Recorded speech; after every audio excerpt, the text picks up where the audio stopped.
So, I've been diving into Artisly, a tool promising to unlock your inner artist with minimal effort.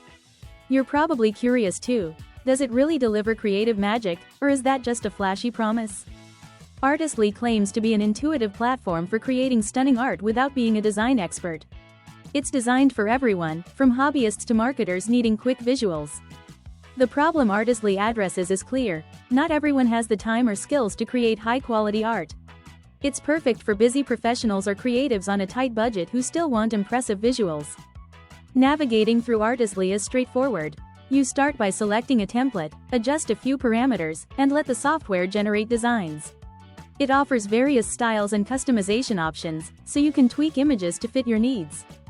Pros: the user-friendly interface and diverse templates are definite pluses. However, it requires a stable internet connection, the pricing isn't transparent initially, and advanced customization can feel limited.